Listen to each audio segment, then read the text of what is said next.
Kalau menurut William Walker Atkinson ada 7 hukum semesta. Istilahnya kan kosmik. Jadi alam semesta ini ada 3 rumusan hukumnya. Yang pertama apa? Yang pertama ada the law of vibration. The law of vibration itu segala sesuatu itu bergetar. Tidak ada yang diam. Getaran-getaran dalam frekuensi yang sama akan saling menarik. Kegembiraan akan menarik kegembiraan yang lain.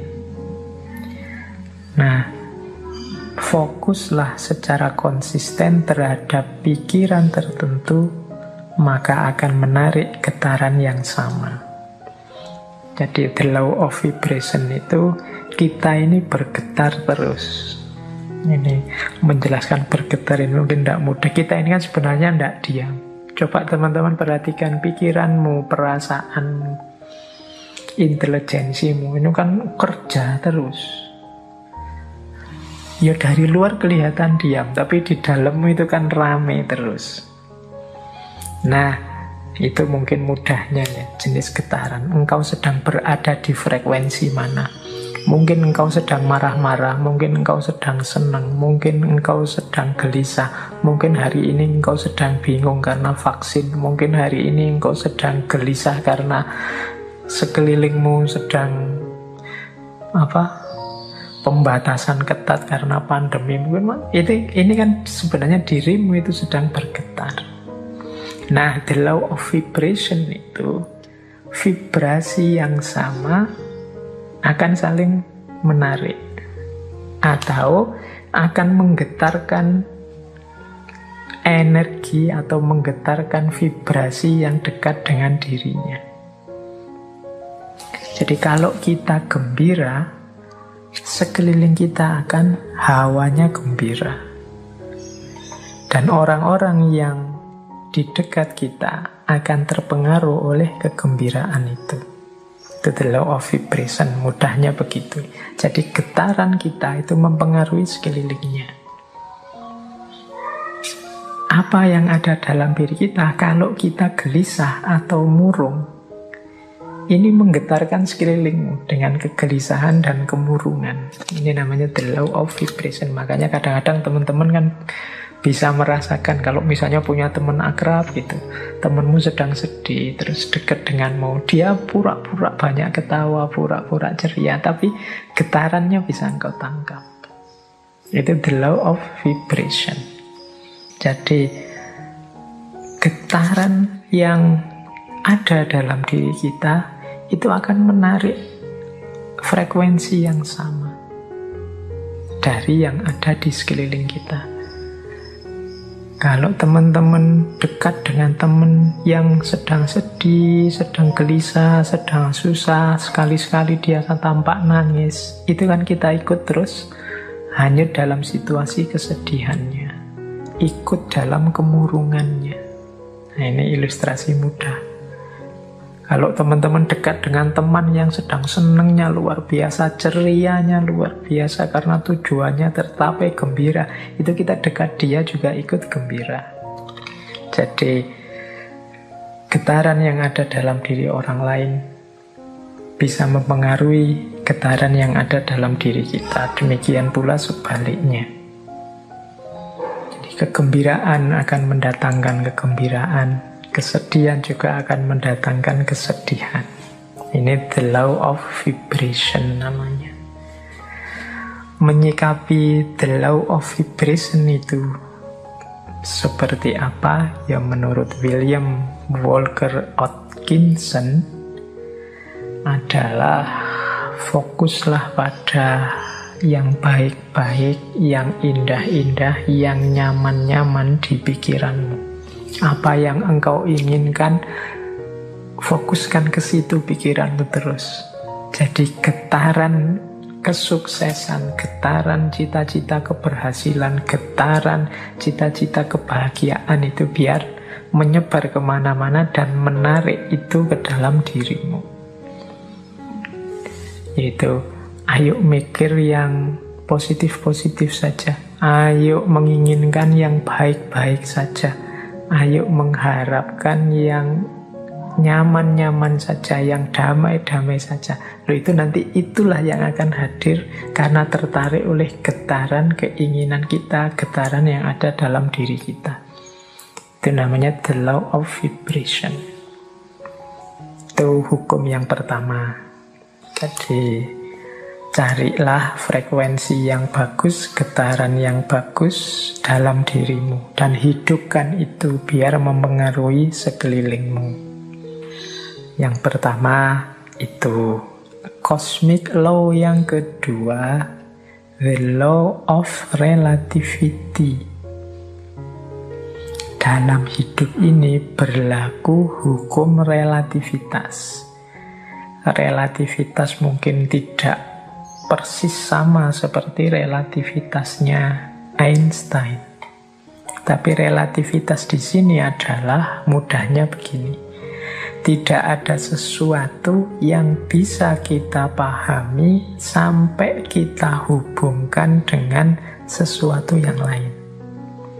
Apakah itu tentang sifat, nilai, kualitas, atau artinya sesuatu dan lain sebagainya, itu kita akan susah memahami kalau kita tidak menghubungkannya dengan yang lain. Itu namanya the law of relativity.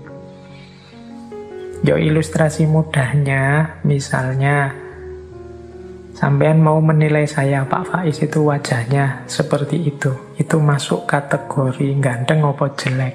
Itu kan susah kamu jawab, mungkin ya sungkan barang, gak berani ngomong. Tapi mudahnya itu, kalian ngerti saya cakep apa jelek, itu kan ketika dibandingkan, dihubungkan dengan yang lain.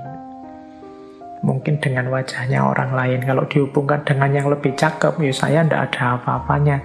Tapi kalau kamu cari yang lebih drop, jauh lebih jelek, mungkin saya ya masuk kategori ganteng. Itu the law of relativity. Indonesia ini negara yang nyaman, maju, atau negara yang terbelakang, mundur? Itu jawabmu mesti susah, karena parameter bisa macam-macam orang bikin. Mudahnya apa? Relatif, relatekan dengan sesuatu yang lain. Jadi jawabannya mestinya ya kalau dihubungkan dengan negara ini kita masih terbelakang. Tapi kalau kita sambungkan dengan negara ini ya masih lumayan, kita masih tergolong lebih maju. Itu namanya the law of relativity. Jadi ini hukum alam yang kedua. Nah, maksudnya apa William Walker ini menunjukkan the law of relativity? Ya, hendaknya kita ini selalu menghubungkan situasi yang kita alami dengan yang lebih buruk atau lebih kurang atau di bawah kita. Tujuannya apa? Biar kita bersyukur. Semua kegelisahan, ya mungkin tidak 100% lah, sebut saja 90% kegalauan, kegelisahan kita hari ini, itu muncul karena kita merelasikan diri dengan sesuatu yang lain, yang lebih tinggi, lebih bagus, lebih sukses, pokoknya lebih segalanya dari kita. Akhirnya kita tidak mampu untuk bersyukur. Mau bersyukur itu lebih berat karena kita melihat hidup kita ini serba kurang.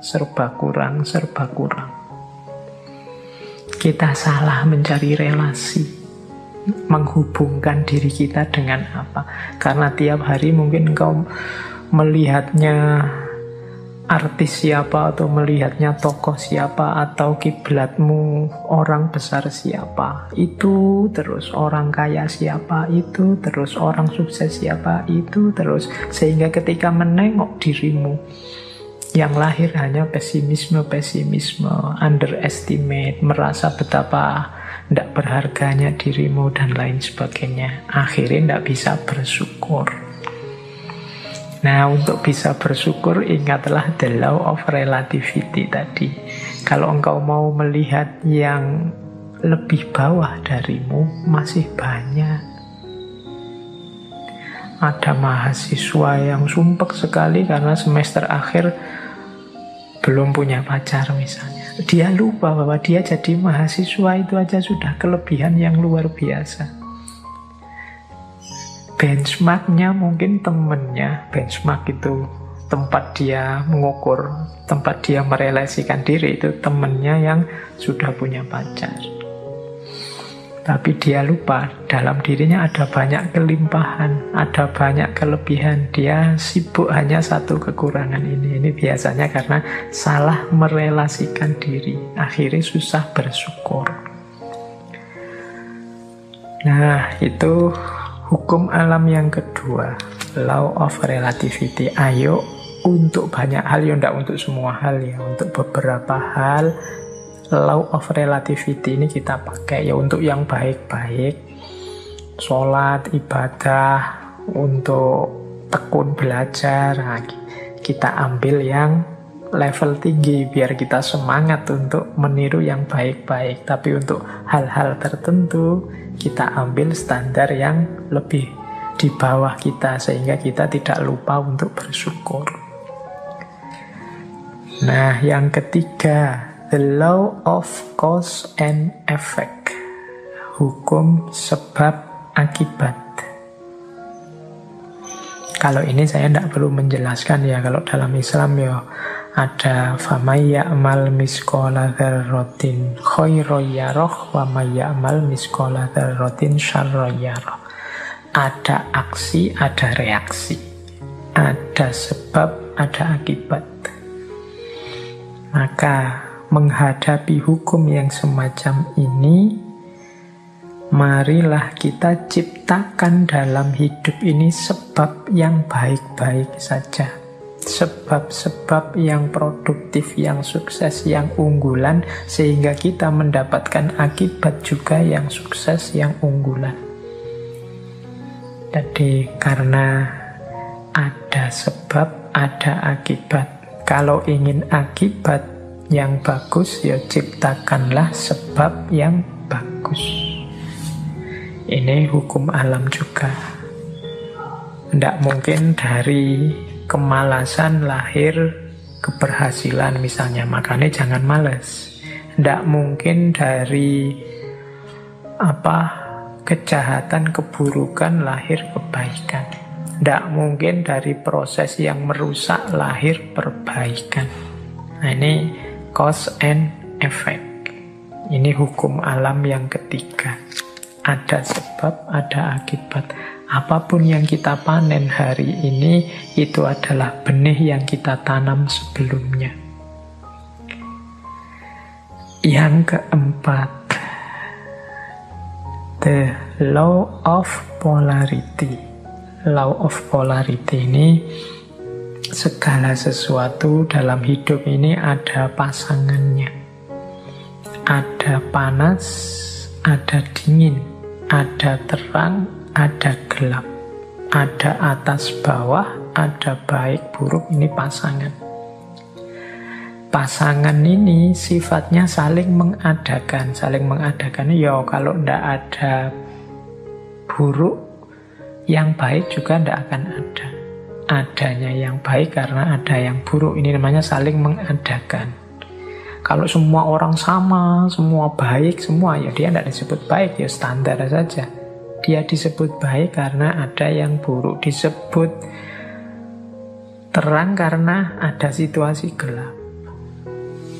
Disebut atas karena ada bawahnya. Bawah saja tidak ada atas, tidak mungkin. Atas saja tidak ada bawahnya, tidak mungkin. Jadi dia saling mengadakan, saling mendukung keberadaan masing-masing.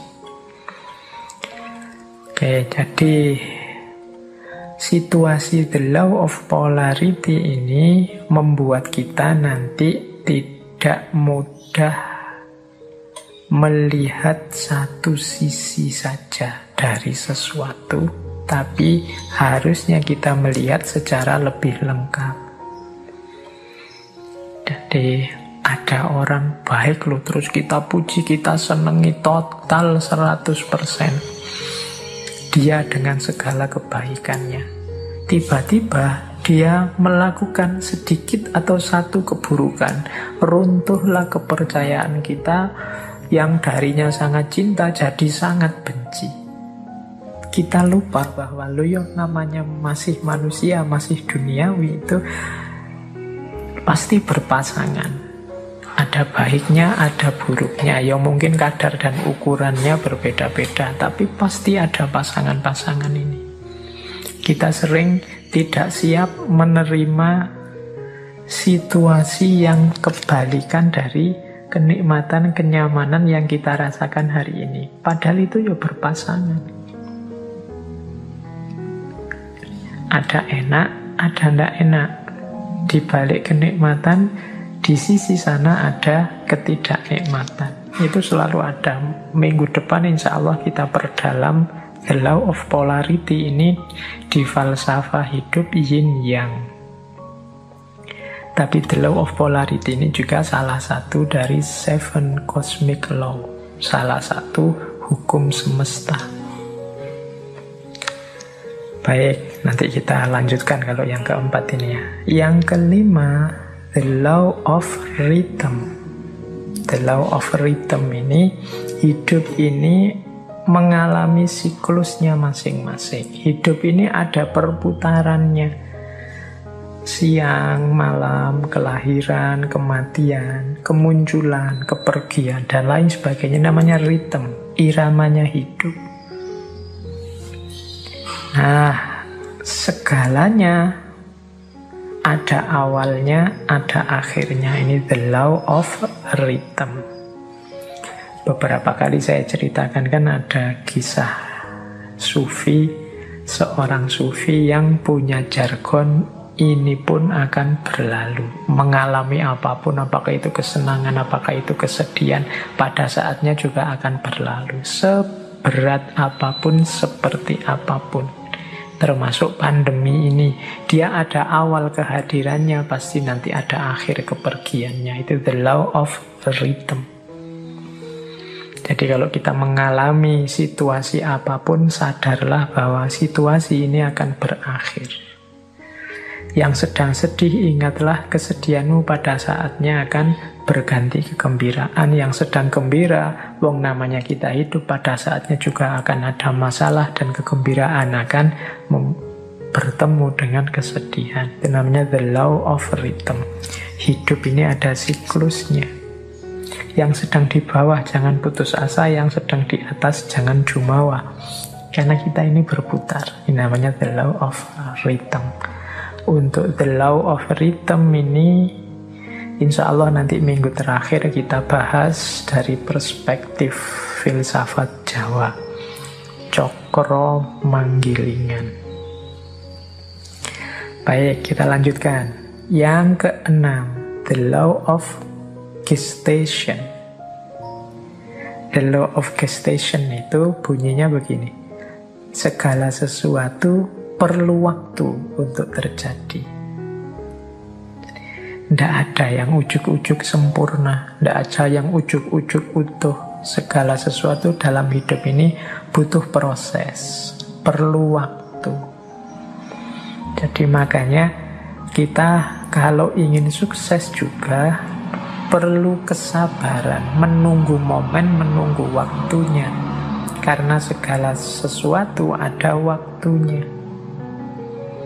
Ada waktu menanam, ada waktu memelihara, ada waktu memetik buahnya. Segalanya butuh proses. Tidak ada yang ujuk-ujuk setelah ditanam terus buahnya muncul. The law of gestation. Dan yang ketujuh, yang terakhir dari 7 cosmic law adalah the law of transmutation. Segala sesuatu berubah. Jadi segala sesuatu, karena hidup ini di dunia pastinya dinamis, segalanya berubah.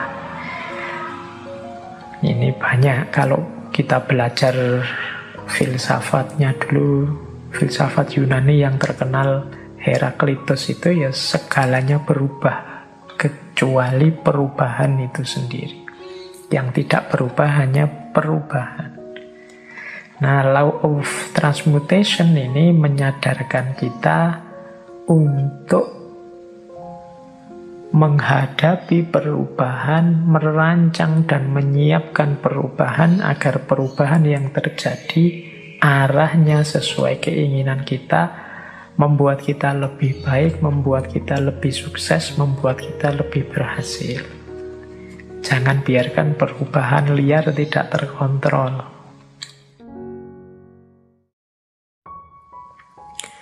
Nah, asumsi-asumsinya apa sih the law of attraction itu? Jadi yang pertama, energi mengalir kemana perhatian seseorang tertuju. Mengapa sih meyakini the law of attraction? Apa yang kita yakini itulah yang terwujud. Karena ketika kita meyakini sesuatu, fokus pada sesuatu, energi kita mengalir ke situ semua. Pokoknya saya harus berhasil di sini, saya harus sukses ini, saya harus mampu melakukan ini. Nah, itu energi kita mengalir ke situ semua. Ya wis mudahnya, sering saya ilustrasikan kan kalau orang jatuh cinta, itu energinya fokus semua pada yang dicintainya, sehingga kadang-kadang dia bisa melakukan apapun yang untuk dirinya sendiri saja mungkin tidak dilakukan, tapi untuk yang dia cintai, dia mampu melakukannya. Kenapa? Energinya mengalir ke situ semua, karena pikiran perhatiannya ke situ semua. Jadi asumsi pertamanya itu, ketika kita fokus pada sesuatu, maka semua potensi diri kita ke situ semua. Itu yang pertama, asumsinya itu. Yang kedua, alam semesta ini, ya di situ kalimatnya penuh dengan kelimpahan untuk manusia. Maksudnya apa? Alam semesta ini, segala fasilitas kelebihan yang ada di dalamnya oleh Allah itu diciptakan untuk manusia, dalam tanda petik untuk melayani manusia. Kita ini kan makhluk yang dihadirkan ke bumi setelah bumi siap untuk kita huni. Karena memang bumi disiapkan untuk manusia. Maka apapun sebenarnya yang kita inginkan, yang kita harapkan dalam hidup ini pasti difasilitasi oleh alam semesta sekeliling kita. Tinggal kita mau atau tidak. Itu asumsi kedua. Berarti kuncinya ada pada keinginan dirinya manusia. Asumsi yang kedua, mengapa kok pikiran kita nanti yang menjadi kunci.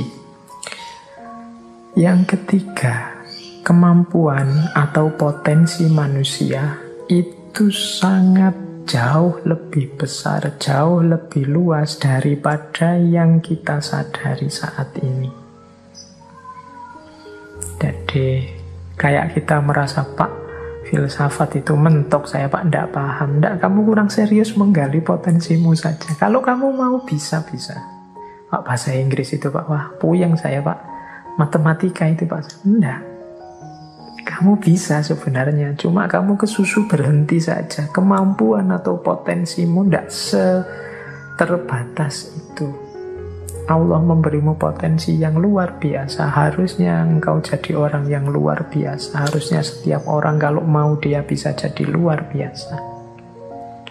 Kemampuan dan potensimu cukup untuk apapun yang engkau cita-citakan, engkau inginkan. Itu asumsi ketiga. Asumsi keempat, hidup ini tujuan dan isinya tergantung pada keputusanmu sebagai manusia. Jadi kita ini, kalau bahasanya agama, kita ini khalifahnya. Wajahnya hidup ini tergantung kita. Termasuk hidup kita ini ingin jadi apa, ingin seperti apa. Kuncinya di kita sendiri. Dan pilihan-pilihan hidup itu tidak terbatas. Pak, saya ini anak desa, bapak saya cuma tani, berarti cita-cita paling tinggi paling saya bisa itu. Enggak deh, kalau kamu matok serendah itu cita-citamu, ya enggak jauh-jauh dari situ. Panjang setinggi mungkin. Pilihan banyak, enggak terbatas. Wawasanmu harus luas. Jadi pilihan hidup itu banyak, silahkan engkau pilih. Kuncinya ada pada dirimu sendiri. Engkaulah yang menciptakan kehidupanmu. Jadi rentetan asumsi ini, energi itu mengalir, fokusmu kemana tertuju. Kalau engkau fokus hanya pada hal-hal itu yang sepele-sepele, yang biasa-biasa saja, ya hidupmu akan terbentuk secara sepele dan biasa-biasa saja. Tapi kalau engkau fokus pada hal-hal besar yang luar biasa, ya hidupmu akan terbentuk secara luar biasa. Jangan takut, alam semesta pasti menyediakan semua fasilitas yang engkau butuhkan. Kuncinya hanya ada pada dirimu. Mau atau tidak, siap menggali kemampuanmu sendiri atau tidak, berani memilih, memutuskan atau tidak. Apapun yang engkau putuskan, engkau pasti mampu mewujudkan dan alam semesta akan membantumu. Dan energimu akan fokus ke sana untuk melahirkannya. Ini asumsinya dari The Law of Attraction. Baik, kita masuk sekarang ke Law of Attraction-nya sendiri. Basic principles, prinsip-prinsip dasarnya Law of Attraction itu di catatan saya secara umum ada 4. Yang pertama, apa yang engkau pikirkan, itulah yang engkau dapatkan. Yang kedua, pikiranmu menentukan bagaimana hidupmu. Yang ketiga, pikiran yang positif akan mendatangkan kehidupan yang positif. Dan yang keempat, pikiran yang negatif akan mendatangkan kehidupan yang juga negatif. Berarti Law of Attraction ini pertama-tama menyarankan kita untuk memperhatikan apa yang ada di pikiran kita. Isinya apa saja? Apakah isinya hal-hal yang positif ataukah isinya hal-hal yang negatif? Kalau isinya hal-hal yang positif, insya Allah hidup kita juga akan berwujud positif. Kalau isinya hal-hal yang negatif, ya wajahnya hidup kita adalah hidup yang negatif. Nah, ini masing-masing kita yang bisa ngerti. Coba ditengok deh. Atau mungkin manifestasi pikiran kita hari ini mungkin di status-status yang kita buat. Obrolan-obrolan dengan teman-teman kita hari ini. Coba kita muhasabahi, kita refleksi. Banyak positifnya atau banyak negatifnya. Makanya agama itu menyuruh kita serba husnudzon. Jangan suudzon. Husnudzon itu berarti mengisi pikiran dengan yang positif-positif. Maka hidup kita warnanya juga sesuai isi pikiran kita. Karena husnudzon, ya hidupnya jadi husn baik. Kebalikannya kalau suudzon, hidupnya juga akan termanifestasi jadi su. Pikirannya jelek, terus pikirannya negatif, terus curiga, terus ya sudah, hidupmu adalah hidup yang warnanya penuh kecurigaan. Hidup penuh kecurigaan itu kan hidup yang gelisah. Dari mana kegelisahan itu muncul? Engkau sendiri yang menciptakan. Dengan suudzonmu tadi, prasangka burukmu tadi. Coba tadi kamu prasangka baik, hidupmu jadi tenang. Dari mana ketenangan itu datang? Ya engkau ciptakan sendiri tadi, karena engkau suudzon. Ya bayangkan ya mudahnya, misalnya kalian mau naik kendaraan umum, naik bis atau kereta. Itu kalau pikiranmu serba prasangka buruk, jangan-jangan nanti dicopet, jangan-jangan nanti di tengah jalan keretanya tabrakan mogok, jangan-jangan pikirannya jelek terus, maka kalian tidak akan bisa menikmati perjalanan. Sepanjang jalan mungkin kamu gelisah, ini jangan-jangan nabrak, jangan-jangan nanti ketemu orang jahat, jangan-jangan tidak tenang perjalananmu. Dari mana ketidaktenangan itu datang? Ya kamu awali dari pikiranmu sendiri tadi. Tapi coba engkau husnudzon, jadi pikiran yang bersih, tidak curiga, yakin dengan kenyamanan, keamananmu, ya perjalananmu nyaman. Tadi kalau dirumus teori vibrasi tadi, ya kenyamanan, keamananmu akan menarik sekelilingmu, frekuensinya juga jadi nyaman, jadi aman. Tapi kecurigaan, kegelisahanmu juga akan melahirkan kecurigaan, kegelisahan di sekelilingmu. Hidupnya jadi tidak nyaman. Nah ini basic prinsipnya, mudahnya penjelasannya begitu. Jadi kalau kita isinya negatif-negatif saja, ya energi negatif yang kita tarik dalam hidup. Pandemi ini kan melahirkan jutaan gagasan negatif. Mungkin lebih dari itu, saya sebutnya jutaan, jangan-jangan puluhan juta atau ratusan juta seluruh dunia. Bayangkan energi negatif yang lahir dari jutaan pikiran yang negatif.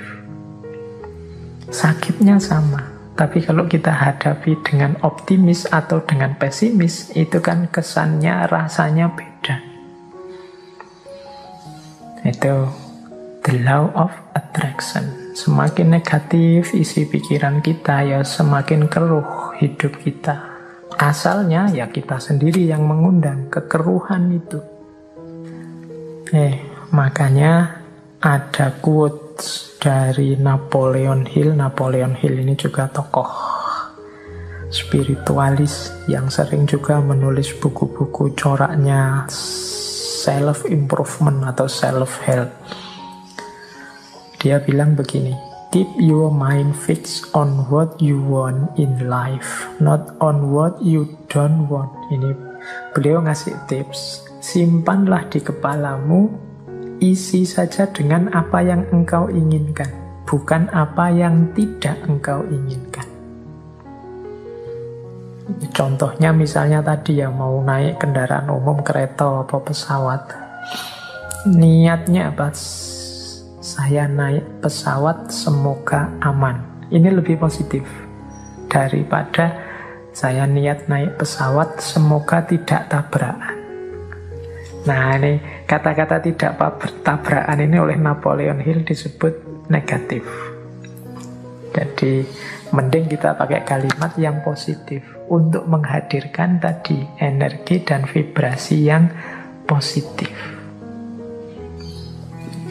Jadi simpanlah hal-hal yang positif di kepala, bukan hal yang negatif.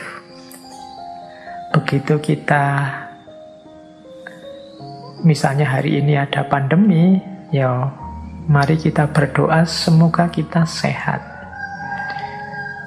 Bukan fokus pada semoga penyakitnya tidak menyerang kita. Itu ada tidaknya. Tidak itu mudahnya didefinisikan sebagai negatif. Nah, negatif-negatif ini ya akan berkumpul energinya di sekeliling kita.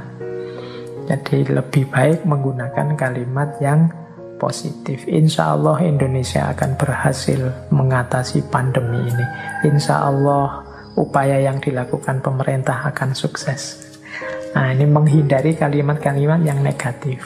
Jangan-jangan meskipun sudah begini masih belum sukses. Jangan-jangan itu kalimat-kalimat kekhawatiran, kalimat-kalimat negatif akan berpengaruh.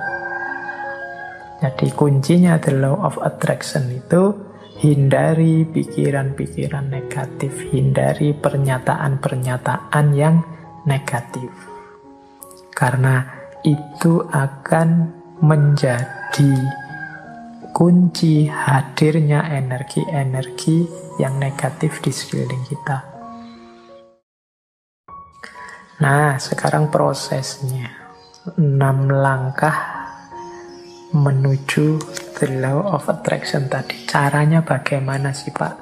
Biar yang saya inginkan kemudian benar-benar terwujud. Biar yang tadi saya niati akan saya wujudkan benar-benar hasil. Nah, ini ada 6 step, ya ini dari berbagai sumber tentang the law of attraction. Yang pertama adalah mintalah apa yang engkau inginkan. Kalau dalam agama minta ini kemudian wujudnya jadi doa. Atau mungkin dalam bahasa yang berbeda, kadang orang pakai kalimat mimpilah, beranilah bermimpi. Kalau orang minta saja tidak berani, mimpi saja tidak berani, ya bagaimana dia mencapai tujuan-tujuan besar? Alah Pak, saya ini orang desa, ya sudah, cuma cukup seperti ini saja saya sudah senang, ya sudah, hidupmu akan hanya sampai level itu. Yang engkau inginkan memang di level itu saja. Padahal kalau engkau mau, engkau bisa minta yang lebih tinggi, menginginkan yang lebih tinggi. Inginkanlah. Jadi mintalah itu sama seperti inginkanlah apapun yang engkau inginkan yang besar-besar. Kalau sudah menginginkan, sudah minta, jangan lupa. Percayalah bahwa yang engkau inginkan itu akan terjadi. Nah, ini yang kadang-kadang kalau dibaca sepele tapi dijalankan berat. Keyakinan.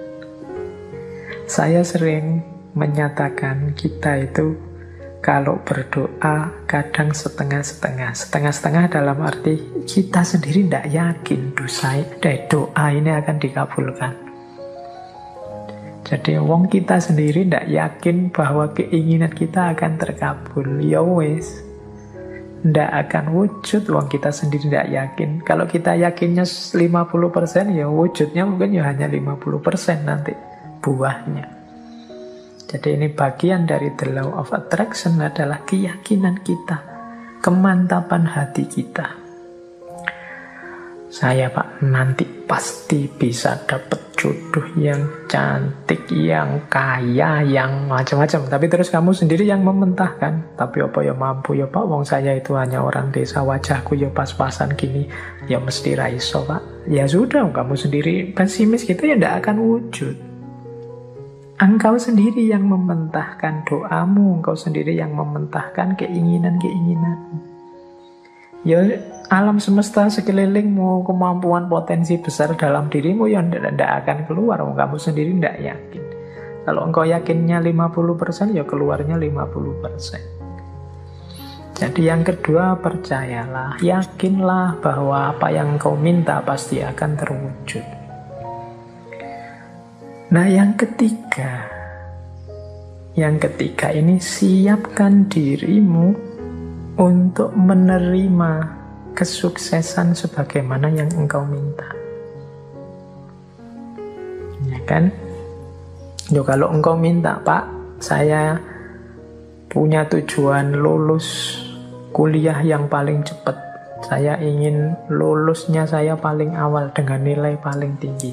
Ya, kamu harus menciptakan dirimu sejak sekarang sebagai orang yang siap sebagai mahasiswa yang lulus tercepat terbaik.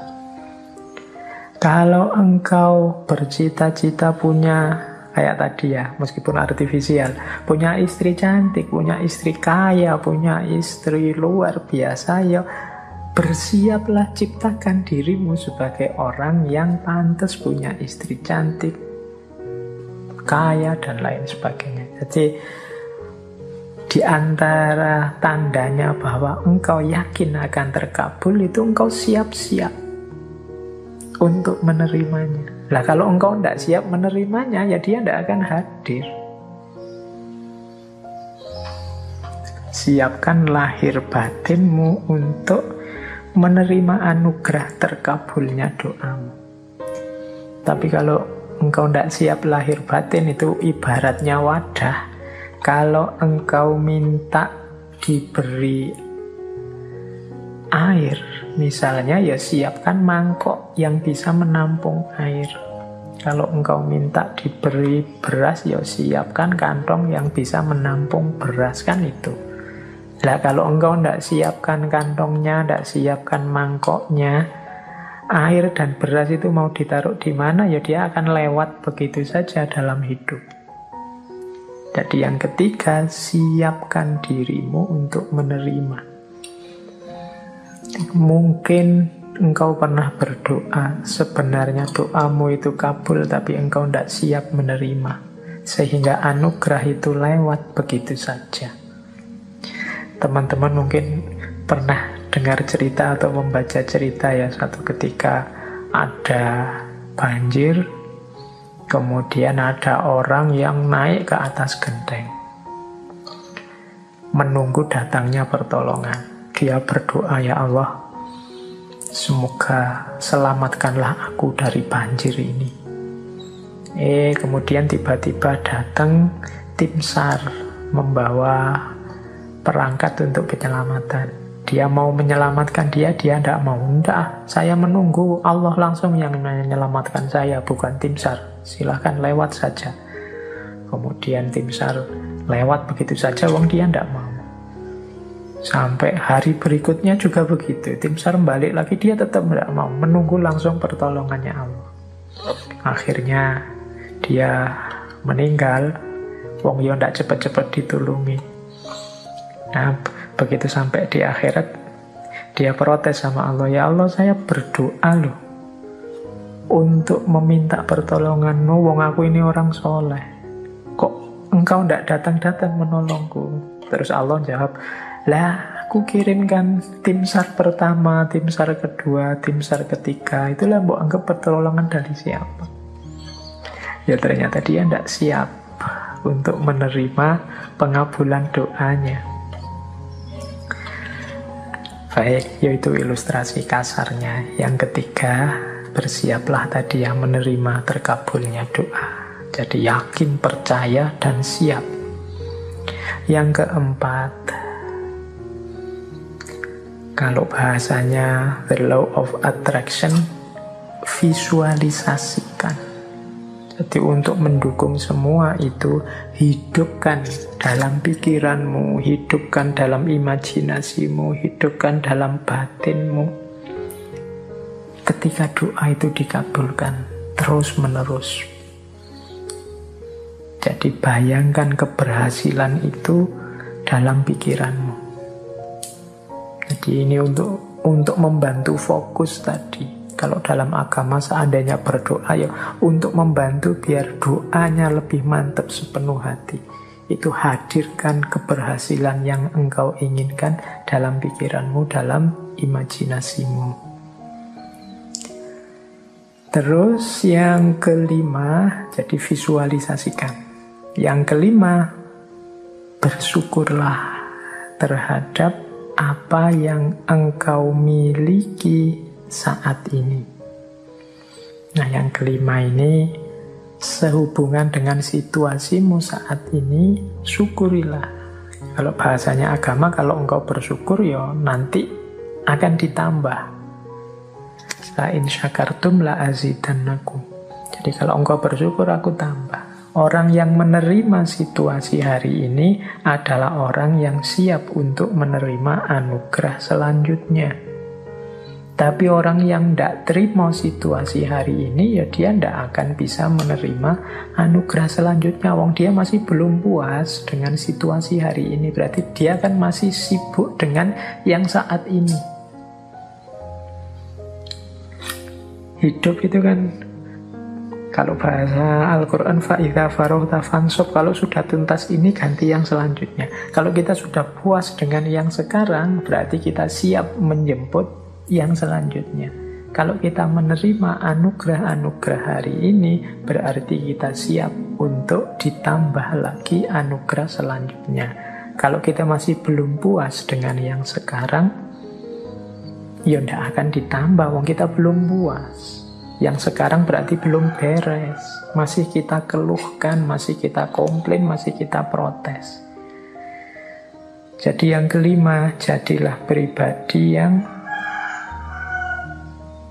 bersyukur. Jadi pribadi yang tidak mudah mengeluh, pribadi yang tidak komplain melulu. Jadi saya terima ya Allah situasi hari ini. Mungkin ini karena perbuatan-perbuatanku. Mungkin ada yang baik, ada yang buruk tadi ya. The law of cause and effect itu. Saya syukuri yang baik-baik. Dan aku mohon selanjutnya berikan aku. Nah, itu namanya siap menerima anugerah selanjutnya. Dan yang terakhir, untuk mencapai tujuan dari yang kita inginkan, menurut the law of attraction tadi, rencanakan dan usahakan langkah-langkah untuk menarik apa yang engkau inginkan. Orang yang pikirannya fokus pada keinginannya, sangat serius pada cita-citanya, itu pasti dia tidak diam saja. Jadi kelihatan. Jadi bukan orang yang minta terus tidur. Jadi dia minta, kalau memang benar-benar ingin terwujud, ya dia akan punya aksi-aksi, punya tindakan-tindakan, baik tindakan-tindakan untuk mewujudkan maupun tindakan-tindakan untuk bersiap menerima hasilnya. Jadi di yang terakhir ini sebenarnya sifatnya otomatis. Kalau kita sedang sangat cinta dengan seseorang misalnya, itu tanpa disuruh kan kita akan melakukan banyak hal untuk meraih cintanya. Ini sudah otomatis. Tapi kalau kita tidak terlalu cinta atau setengah-setengah, ya mungkin tidak terlalu serius juga melakukan sesuatu untuk mendapatkan cintanya. Jadi logikanya seperti itu. Kalau kita memang cinta sama Allah, tidak perlu diperingatkan tiap hari, tidak perlu diancam-ancam dengan neraka, tidak perlu diiming-imingi dengan surga. Engkau pasti sudah selalu ingin dekat dengan Allah, melakukan aktivitas apapun yang membuatmu dekat dengan Allah. Ini otomatis. Jadi ini 6 langkah dalam konteks the law of attraction. Mintalah apa yang engkau inginkan, percayalah bahwa yang engkau inginkan pasti nanti akan terwujud. Persiapkan dirimu untuk mendapatkan apa yang engkau inginkan. Kemudian visualisasikan, bayangkan keberhasilanmu dalam pikiranmu, dalam batinmu. Syukurilah kondisimu saat ini. Upayakan sejauh kemampuanmu untuk mewujudkan keinginanmu. Maka alam semesta, Allah akan memberikan anugerahnya mewujudkan keinginanmu. Itulah the law of attraction. Baik, terus saya lanjutkan lagi.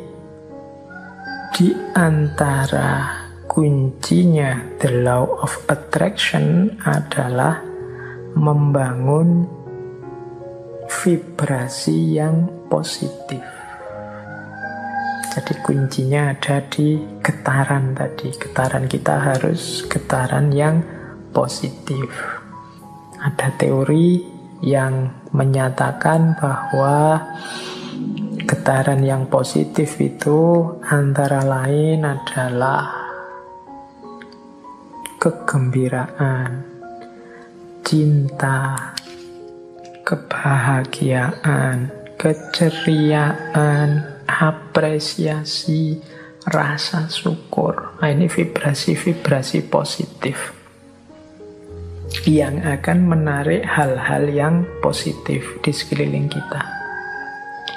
Kalau teman-teman merasa hidupku ini kok suram terus ya, hidupku ini rasanya kok sumpek terus, hidupku ini rasanya kok gelisah terus, jangan-jangan memang kita sendiri yang membangun energi, membangun vibrasi getaran yang negatif. Getaran negatif itu kemarahan, kekecewaan, frustasi, rasa bersalah, rasa tersakiti, ketakutan, dan lain sebagainya. Itu vibrasi yang negatif. Kalau kita tiap hari diri kita isinya ini saja, ya getaran kita getaran yang negatif dan akan mengundang juga hal-hal yang negatif. Seperti saya contohkan tadi, ketakutan-ketakutan kita ya akan mengundang hadirnya apa yang kita takuti. Demikian juga frustasi, kekecewaan, kemarahan, ini hal-hal yang negatif, menciptakan getaran yang negatif, mengundang kenegatifan yang sama ke sekeliling kita. Sebaliknya, kalau kita menghadirkan vibrasi-vibrasi yang positif, kegembiraan, rasa cinta, rasa syukur, keceriaan, penghargaan pada orang lain, ya yang kita undang dalam hidup kita itu hal-hal yang positif. Jadi mari kita bangun vibrasi dalam diri kita ini, kita dengan vibrasi yang positif. Hari ini kita sering terjebak dalam vibrasi-vibrasi yang negatif. Mungkin karena isi pikiran kita banyak berkutat dengan hal-hal yang negatif, atau kita terseret, terdorong oleh negativitas-negativitas di sekeliling kita. Kemarahan, kekecewaan, kegeraman, kejengkelan, ketakutan, rasa tersakiti, ini vibrasi-vibrasi yang negatif. Mari latihan untuk membersihkan ini semua. Saya sering menyampaikan Allah itu menginginkan kehidupan kita di dunia ini kehidupan yang bahagia. Maka marilah kita hidup dengan bahagia. Caranya apa? Yuk kita hadirkan kebahagiaan itu pertama-tama dalam diri kita. Kita tunjukkan rasa syukur kita terhadap aneka anugerahnya Allah selama ini. Ini akan memunculkan hal-hal yang positif dalam diri kita.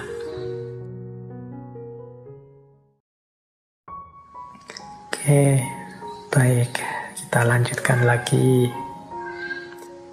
Nah, law attraction wisdom yang ketiga. Ini saya ambil juga beberapa quotes. Ambil nafas dulu sebentar. Ini sejak tadi ya kita ngegas terus kajiannya. Ya karena materinya banyak, ini waktunya sisa sedikit. Nah, kalau tentang kebahagiaan, pertama saya bawakan misalnya dari Oprah Winfrey. Ini teman-teman pasti pernah dengar lah nama beliau.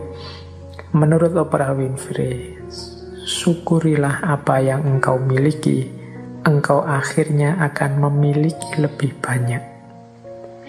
Kalau engkau hanya memperhatikan apa yang belum engkau miliki, engkau tidak akan pernah merasa cukup. Nah, kalau ini kembali pada prinsip 6 langkah law of attraction tadi ya. Di antara langkahnya adalah mensyukuri apa yang sekarang kita miliki. Begitu kita bersyukur, berarti kita siap untuk ditambah. Engkau akhirnya akan memiliki lebih banyak. Banyak di antara kita yang tidak bersyukur. Yang jadi fokus pikiran kita apakah adalah apa yang kita tidak punya. Padahal yo pinter, IP-nya tinggi, dicintai dosen-dosennya, tapi hanya gara-gara tidak punya pacar, tiap hari sumpek mikir tidak punya pacar ini saja. Padahal yo istrinya cantik, padahal ya kaya raya, padahal ya hidupnya terjamin semuanya. Tapi hanya gara-gara ndak punya anak misalnya, tiap hari mikir satu ini saja, akhirnya lupa bersyukur. Seolah-olah hidupnya punya kekurangan yang besar sekali. Nah ini kita tidak akan bahagia. kalau hanya memperhatikan apa yang belum kita miliki. Kita harus lebih banyak fokus mensyukuri apa yang sudah kita miliki, bukan disibukkan hanya oleh apa yang kita belum punya. Biasanya kita itu lebih sibuk dengan apa yang kita tidak punya daripada mensyukuri apa yang kita sudah punya. Maka law of attraction mengajari kita ya basisnya adalah bersyukur. Kemudian ada juga quotes yang saya bawa senantiasa, jadilah versi dirimu yang terbaik daripada menjadi versi tiruan orang lain. Quotes ini mengajarkan kita untuk kita harus otentik, berani bermimpi, berani menginginkan. Banyak di antara kita yang menginginkan sesuatu saja tidak berani, memimpikan sesuatu saja tidak berani. Kita bisanya hanya mengikuti orang. Kita bisanya menjadi versi tiruannya orang lain. Kita tidak eksis jadi diri kita sendiri. Kita punya kiblat yang kiblat itu menjadi tiruan diri kita. Jadi kita selalu, saya ingin menjadi seperti ini, menjadi seperti itu. Kita tidak mendeklarasi untuk jadi diri kita sendiri, tapi versi yang terbaik, versi yang optimal, versi yang maksimal. Ya bekalnya tetap ilmu, bekalnya tetap muhasabah, merenungi diri aku, ini versi terbaikku seperti apa, kelemahan-kelebihanku apa, aku ini cocoknya melakukan apa, passionku apa, dan lain sebagainya. Jadi di situ nanti kita bisa jadi versi terbaik dari diri kita sendiri. Saya bawa juga quotes dari Helen Keller. Ini mirip dengan Oprah Winfrey tadi. Kalau Keller ini penulis aktivis Amerika. Salah satu pintu kebahagiaan tertutup, maka pintu yang lain terbuka. Namun seringkali kita terlalu lama memperhatikan pintu yang tertutup sehingga tidak melihat pintu lain yang terbuka. Kita ini cenderung melihat kesulitan saja. Kita ini cenderung melihat kesusahan saja. Dari 90% anugerahnya Allah, kita lebih fokus pada 10% kehidupan kesulitan kita. Sehingga ya tadi, kita lupa bersyukur. Bahkan kalau katanya Helen Keller ini, kita lupa ada pintu kebahagiaan lain yang terbuka. Kita cueki. Kita disuruh untuk banyak di dalam rumah karena pandemi ini. Itu kita galau tiap hari mikir bagaimana kalau saya tidak keluar-keluar rumah padahal kebutuhan di luar rumah banyak. Kita lupa ada pintu lain yang terbuka bahwa alhamdulillah banyak di rumah, banyak kesempatan untuk meningkatkan potensi diri, banyak kesempatan untuk merenung, untuk muhasabah. Nah, itu contohnya. Tapi kita lupa dengan anugerah.